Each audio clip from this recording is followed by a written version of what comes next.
नमस्कार फ्रेंड्स, स्वागत है आप सभी का विवेकानंद क्लासेज में।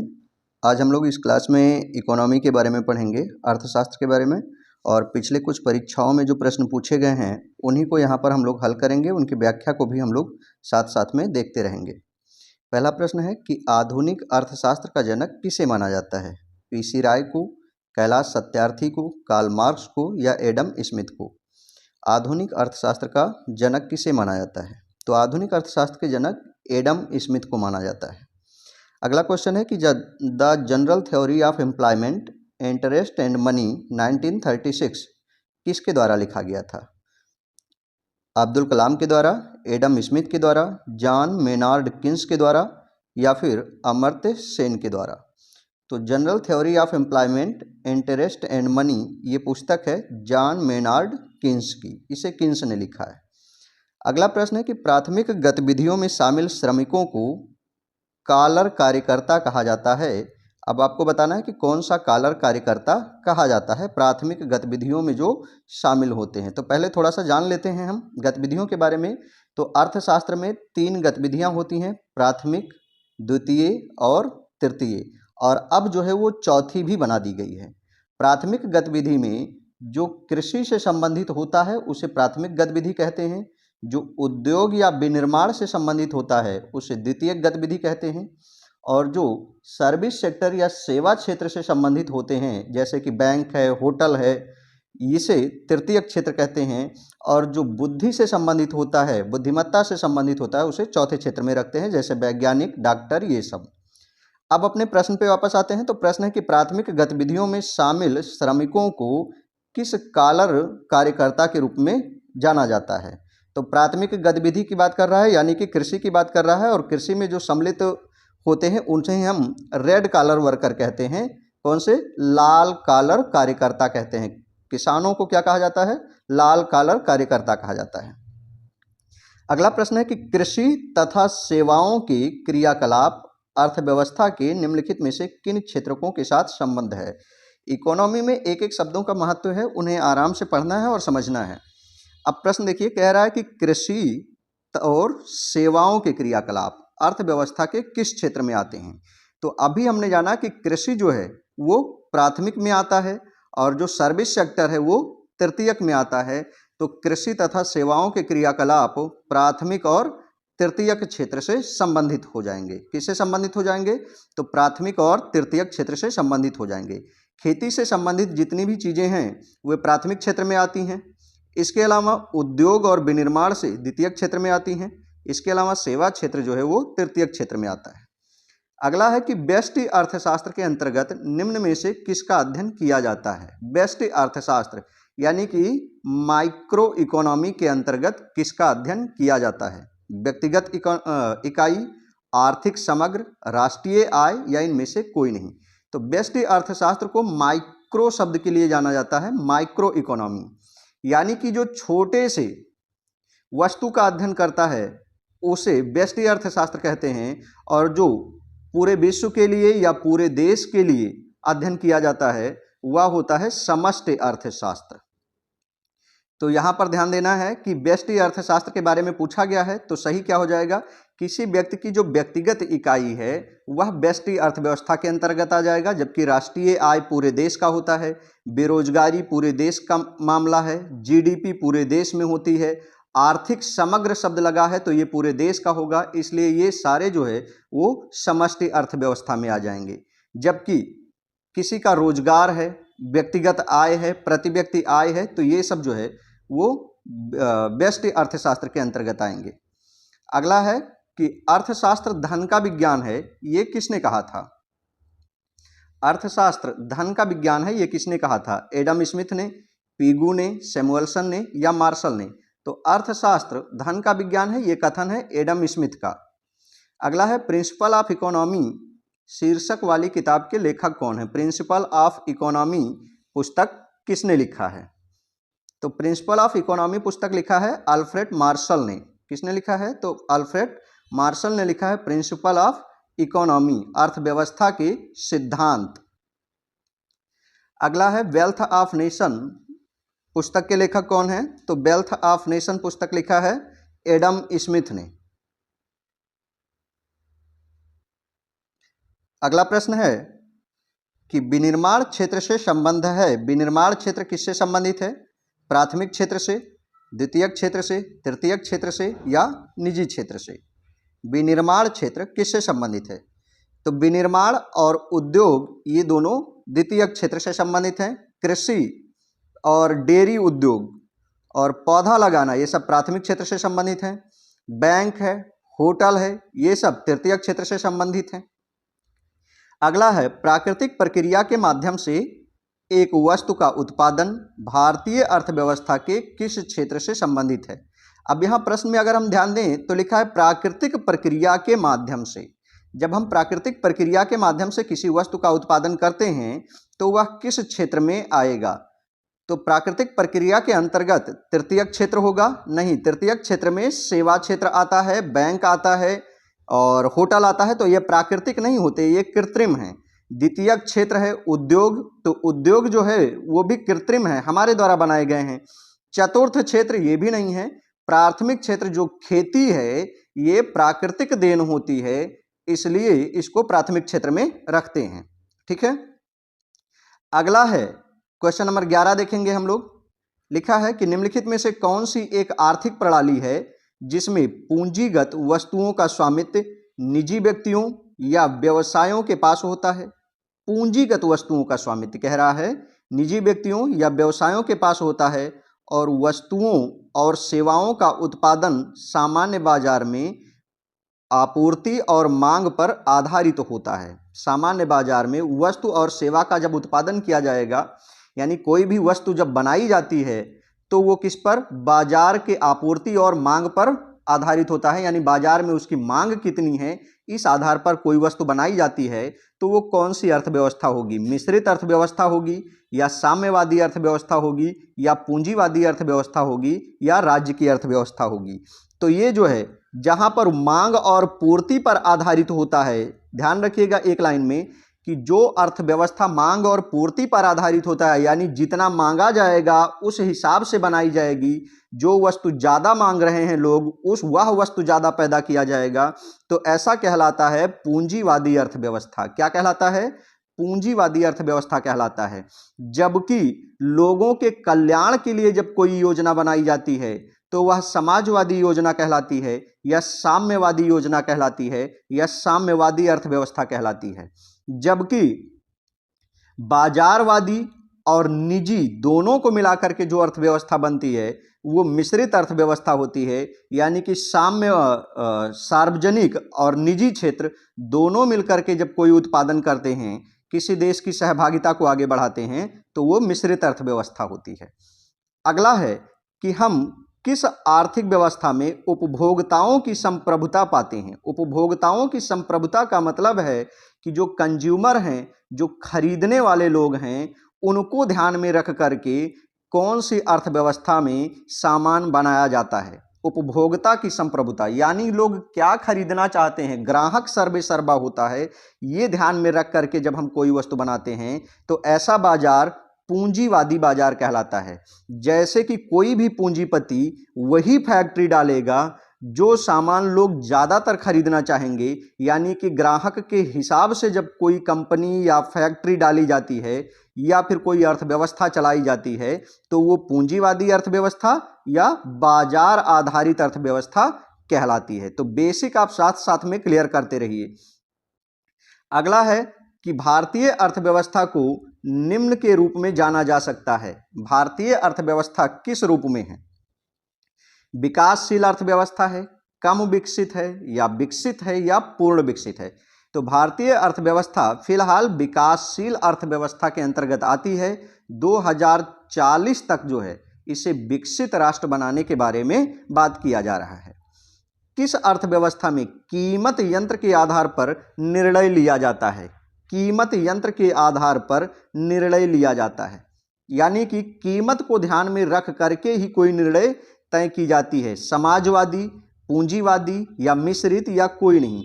तो पूंजीवादी अर्थव्यवस्था चूंकि निजी क्षेत्र के लोग लगाते हैं, सब लोगों का अपना अपना पूंजी लगा करके बिजनेस करते हैं, तो वे कीमत का निर्धारण स्वयं करते हैं, इसलिए पूंजीवादी अर्थव्यवस्था कीमत यंत्र पर आधारित होती है। ऐसे याद रखिए इसको कि सभी व्यक्ति जब कोई बिजनेस करते हैं तो वे अपनी अपनी पूंजी लगाते हैं, तो वे अपना पूंजी लगा रहे हैं, इसलिए वे कीमत तय करने के हकदार होते हैं कि वे कौन सा सामान किस रेट में बेचेंगे। अगला है कि निम्नलिखित में से कौन उत्पत्ति का साधन नहीं है, यानी किससे उत्पादन नहीं होता। तो भूमि से उत्पादन होता है, श्रम मतलब होता है मजदूर, ये भी उत्पादन करते हैं। पानी से या पूजा से, किस, ये पूजा नहीं है, ये पूंजी होगा, पूंजी से। तो देखिए अर्थशास्त्र के हिसाब से अगर हम देखें तो अर्थशास्त्र के हिसाब से पानी ये उत्पादक नहीं है, बाकी भूमि, श्रम और पूंजी इन तीनों की आवश्यकता होती है प्रोडक्टिविटी के लिए, उत्पादन के लिए। ठीक है। अगला प्रश्न है कि एक समाजवादी अर्थव्यवस्था का मुख्य उद्देश्य क्या होता है। एक समाजवादी अर्थव्यवस्था का मुख्य उद्देश्य क्या होता है। मुनाफा कमाना, अधिकाधिक उत्पादन करना, आर्थिक स्वतंत्रता या अधिकतम लोक कल्याण। तो समाजवादी अर्थव्यवस्था लोक कल्याण पर आधारित होती है। समाजवादी अर्थव्यवस्था लोक कल्याण पर आधारित होती है। इसमें सरकार का उद्देश्य लाभ कमाना नहीं होता या खूब ज़्यादा पैदावारी करेंगे ऐसा नहीं होता। सरकार ये सोचती है कि उसके पब्लिक को कैसे ज़्यादा से ज़्यादा सुख सुविधाएं दिया जा सकता है। जब इस उद्देश्य से कोई अर्थव्यवस्था संचालित होती है तो उसे समाजवादी अर्थव्यवस्था कहा जाता है। भारत के संदर्भ में बात करें तो भारतीय अर्थव्यवस्था को 1956 में समाजवादी अर्थव्यवस्था के रूप में अपनाया गया था। बाद में इसे मिश्रित अर्थव्यवस्था बना दिया गया। बाद में इसे क्या बना दिया गया, मिश्रित अर्थव्यवस्था बना दिया गया। आगे देखते हैं। तो अगला प्रश्न है कि अर्थव्यवस्थाओं में सभी उत्पादक संसाधन सरकार के स्वामित्व और नियंत्रण में होते हैं। वो कौन सी अर्थव्यवस्था है जिसमें उत्पादन के जितने भी साधन हैं, यानी जिससे कोई चीज उत्पन्न होता है, पैदा होता है, वो खेती हो, जंगल हो, जिससे भी कोई चीज पैदा होता हो, फैक्ट्रियां हैं, वे सब सरकार के नियंत्रण में होते हैं। किस अर्थव्यवस्था में, पूंजीवादी में, मिश्रित में, दोहरी में या समाजवादी में। तो पूंजीवादी में हर व्यक्ति अपनी अपनी पूंजी लगाता है, यानी कि इसमें पूंजीपतियों का नियंत्रण होता है, सरकार का नहीं। मिश्रित में कुछ पूंजीपतियों का होता है, कुछ सरकार का होता है, जैसे भारत में कुछ सरकारी फैक्ट्रियां हैं और कुछ प्राइवेट हैं। समाजवादी अर्थव्यवस्था जो होती है इसमें उत्पत्ति के साधन सरकार के अधीन होते हैं। समाजवादी अर्थव्यवस्था में उत्पादन के सभी साधनों पर सरकार का स्वामित्व होता है या सरकार का नियंत्रण होता है। तो विकल्प डी इसका सही आंसर हो जाएगा। अगला प्रश्न है कि निम्नलिखित में से कौन सी लाइसेज फेयर प्रणाली की एक विशेषता है। लाइसेज फेयर प्रणाली की विशेषता है सरकार का कोई हस्तक्षेप ना हो, बाजार के कारक अत्यधिक नियंत्रक हों, यह एक समाजवादी प्रणाली है या सरकार का सर्वाधिक हस्तक्षेप होता है। तो लाइसेज फेयर प्रणाली जो होती है यह पूंजीवादी प्रणाली होती है और पूंजीवादी में सरकार का कोई भी हस्तक्षेप नहीं होता है। किसी भी वस्तु का जो मूल्य है वह मूल्य तय करने का जो अधिकार है वो बाजार का होता है, कंपनियों का होता है, सरकार का नहीं होता। तो विकल्प ए सही हो जाएगा। अगला प्रश्न है 18 में विकल्प ए सही हो जाएगा। अगला प्रश्न है कि मिश्रित अर्थव्यवस्था से क्या तात्पर्य है। छोटे और बड़े उद्योगों का सह अस्तित्व, मतलब छोटे उद्योग और बड़े उद्योग दोनों एक साथ चल रहे हैं। कृषि और उद्योग का सह अस्तित्व, यानी कृषि और उद्योग एक साथ चल रहे हैं। सार्वजनिक और निजी क्षेत्र का सह अस्तित्व, यानी कि सरकारी और निजी यानी प्राइवेट दोनों एक साथ चल रहे हैं। तो बिल्कुल सी विकल्प सही हो जाएगा। अभी हमने बात किया कि जो मिश्रित अर्थव्यवस्था होती है इसमें कुछ चीज़ें सरकारी होती हैं, कुछ प्राइवेट भी होती हैं, जैसे कि भारत में। तो भारतीय अर्थव्यवस्था एक प्रकार की मिश्रित अर्थव्यवस्था का उदाहरण है। आगे प्रश्न है कि समाजवादी अर्थव्यवस्था का अर्थ वह अर्थव्यवस्था है जहां क्या होना चाहिए। निजी क्षेत्र के साथ सार्वजनिक क्षेत्र का अस्तित्व हो, उत्पादन के साधनों का सामूहिक स्वामित्व हो, अर्थव्यवस्था सैन्य के साथ साथ नागरिक शासकों द्वारा नियंत्रित हो, या भारी उद्योगों के साथ छोटे पैमाने पर उद्योगों का महत्व होना चाहिए। समाजवादी अर्थव्यवस्था क्या है? तो समाजवादी अर्थव्यवस्था पर उत्पादन के साधनों पर सामूहिक स्वामित्व होता है, यानी सबका बराबर का अधिकार होता है, क्योंकि उत्पादन के जितने भी साधन हैं वे सब क्या होते हैं? सरकारी होते हैं। तो सरकारी धन पर सबका बराबर का अधिकार होता है, यह ध्यान रखिए। तो सबसे पहले आपको तो यह जानना चाहिए कि समाजवाद क्या है और पूंजीवाद क्या है, बाजारवाद क्या है, साम्यवाद क्या है, ये सारी बातें आपको समझनी चाहिए। आगे हम लोग देखते हैं कि निम्नलिखित पुस्तकों में से किसे समाजवाद की बाइबिल कहा जाता है?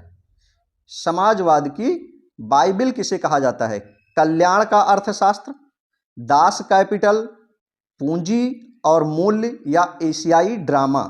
समाजवाद का बाइबिल किसे कहा जाता है?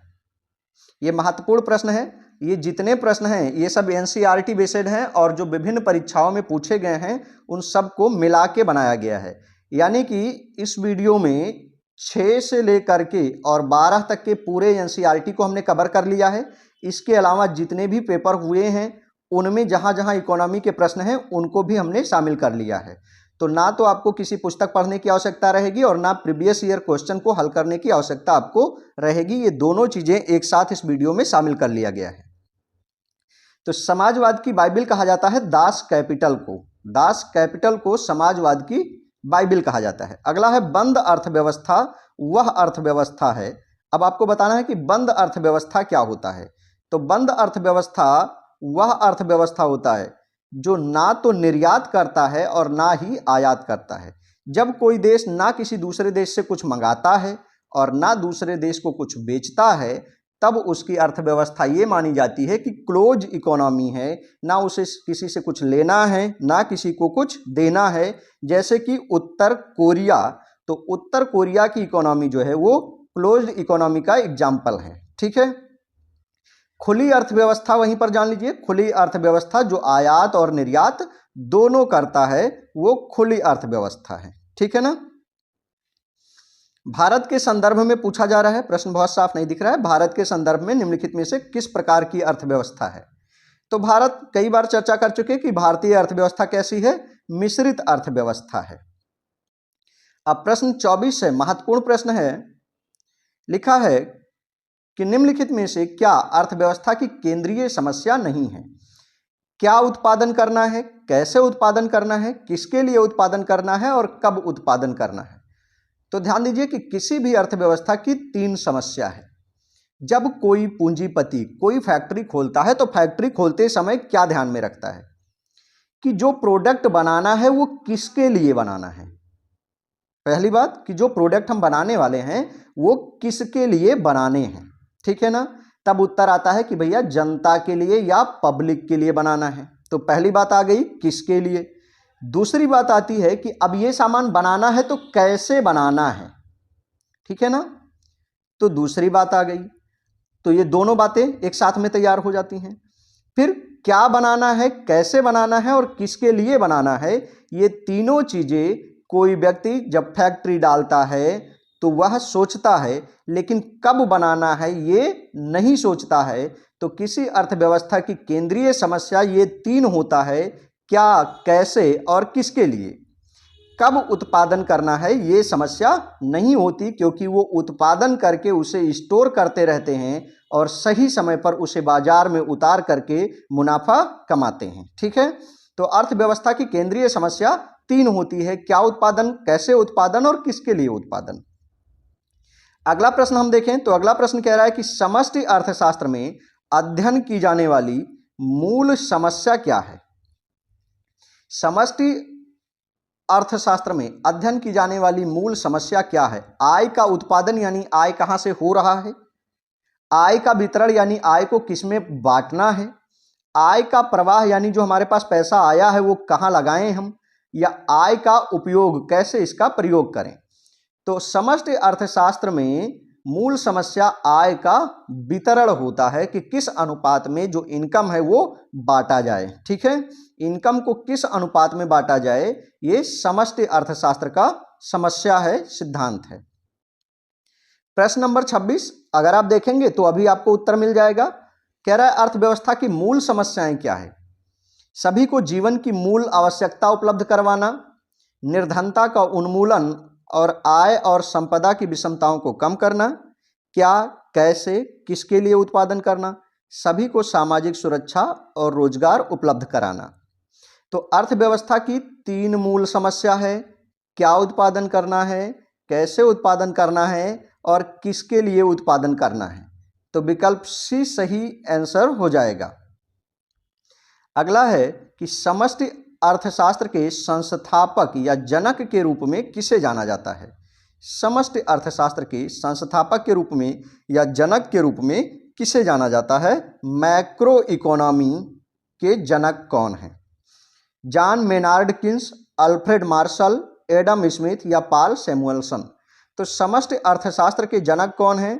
मेनार्ड किन्स हैं, जॉन मेनार्ड किन्स ये समष्टि अर्थशास्त्र के जनक माने जाते हैं। ठीक है, अगला है कि मूल्य सिद्धांत को किसके रूप में जाना जाता है। 2 सिद्धांत होते हैं, आय का सिद्धांत और मूल्य सिद्धांत, यानी इनकम थ्योरी जो है आय सिद्धांत और प्राइस थ्योरी मूल्य सिद्धांत।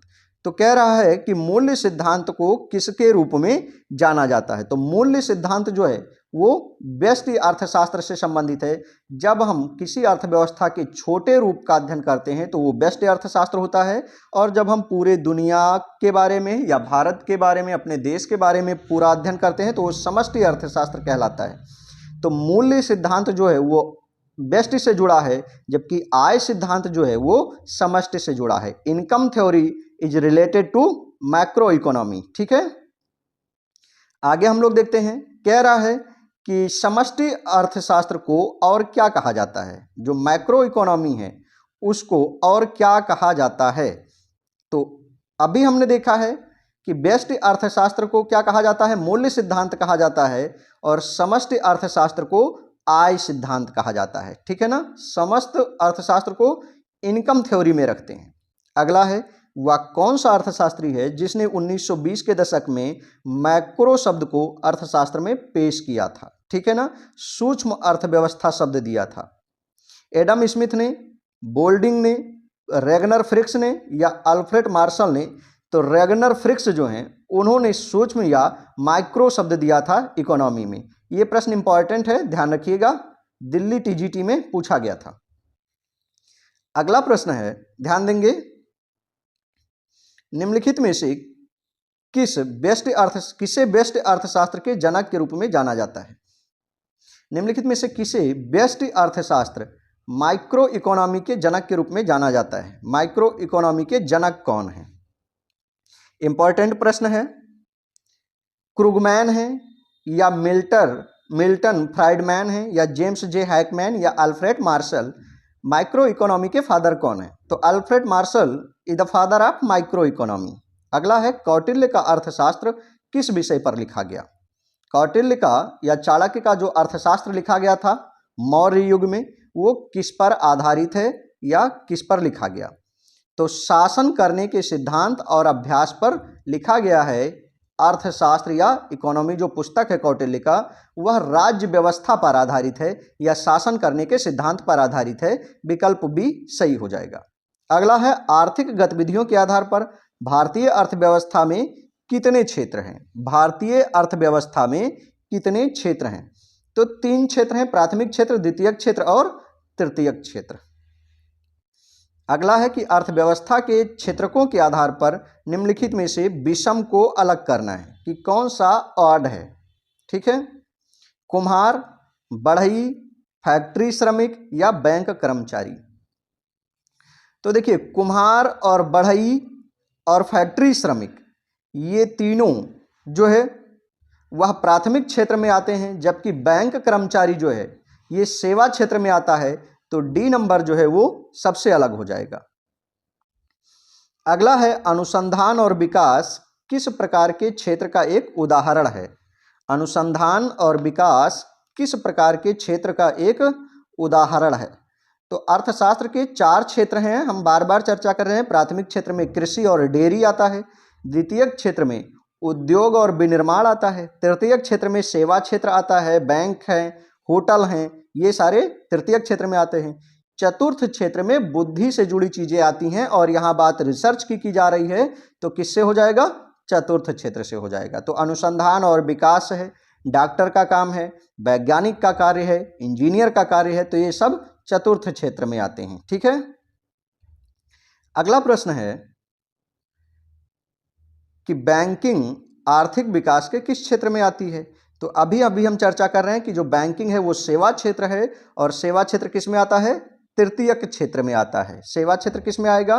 तृतीयक क्षेत्र में। अगला है कि अर्थव्यवस्था में बाजार की गतिविधियों में शामिल है। बाजार की गतिविधियों में क्या शामिल होता है? स्वयं की खपत के लिए उत्पादन, यानी कि खुद के उपयोग के लिए सामान बनाना, या चैरिटी के लिए सामान बनाना, या वेतन या लाभ के लिए की गई गतिविधि, या कोई नहीं। बाजार की गतिविधि कहा जाता है पूंजीवादी अर्थव्यवस्था। अभी हमने चर्चा की बाजार अर्थव्यवस्था कौन सी है? पूंजीवादी। और पूंजीवादी अर्थव्यवस्था, कोई भी पूंजीपति जब कोई कार्य करेगा, गतिविधि मतलब कार्य करना, तो कोई पूंजीपति कार्य करेगा किसके लिए? स्वयं के उत्पादन के लिए, या चैरिटी को दान दे देने के लिए, या लाभ के लिए? तो बिल्कुल सही बात है, कोई भी पूंजीपति कोई कार्य करेगा लाभ के लिए। ठीक है ना, तो विकल्प सी इज द राइट आंसर। तो बाजारवाद जो है वो पूंजीवाद है, ये भी ध्यान रखना है कि बाजार की गतिविधि पूंजीवादी अर्थव्यवस्था के अंतर्गत आती है, तो कोई पूंजीपति जो है वो लाभ के लिए कार्य करेगा। अगला देखिए कि डेयरी जो है आर्थिक गतिविधि के किस क्षेत्र में आती है? डेयरी तृतीयक क्षेत्र में, प्राथमिक क्षेत्र में, माध्यमिक क्षेत्र में, या चतुर्थक क्षेत्र में? तो डेयरी प्राथमिक क्षेत्र में आता है। डेयरी और कृषि, पशुपालन, ये सब प्राथमिक क्षेत्र में आते हैं। अगला है कि किस आधार पर क्षेत्रों को सार्वजनिक और निजी क्षेत्र में वर्गीकृत किया जाता है? यानी जो सार्वजनिक क्षेत्र हैं और निजी क्षेत्र हैं, इनको कैसे बांटा गया है? रोजगार के शर्त पर, आर्थिक गतिविधि के प्रकृति पर, उद्यमों के स्वामित्व पर, उद्यम में कार्यरत श्रमिक के संख्या के आधार पर। ये कैसे तय किया जाता है? सार्वजनिक मतलब सरकारी है और निजी मतलब प्राइवेट है। तो किसी भी चीज को, किसी क्षेत्र को सरकारी और प्राइवेट में कैसे डिवाइड किया जाता है, उसके लिए बेस क्या है, आधार क्या है? तो उद्यमों का स्वामित्व, यानी कोई भी जो उद्यम है या फैक्ट्री है, उसके स्वामी कौन होंगे? अगर सरकार स्वामी है तो उसे सार्वजनिक, और अगर कोई व्यक्ति निजी वाला शामिल है, प्राइवेट वाला है, तो वो निजी क्षेत्र कहलाएगा। ठीक है ना, तो उद्यमों के स्वामित्व के आधार पर, यानी कि मालिकाना हक के आधार पर उनका डिवीजन किया जाता है, उनका बंटवारा किया जाता है। अगला है कि भारतीयों को जीडीपी का सबसे बड़ा हिस्सा निम्नलिखित में से किस क्षेत्र से मिलता है? भारतीयों को जीडीपी का सबसे बड़ा हिस्सा किस क्षेत्र से मिलता है? निर्माण क्षेत्र से, सेवा क्षेत्र से, कृषि क्षेत्र से, या विनिर्माण क्षेत्र से?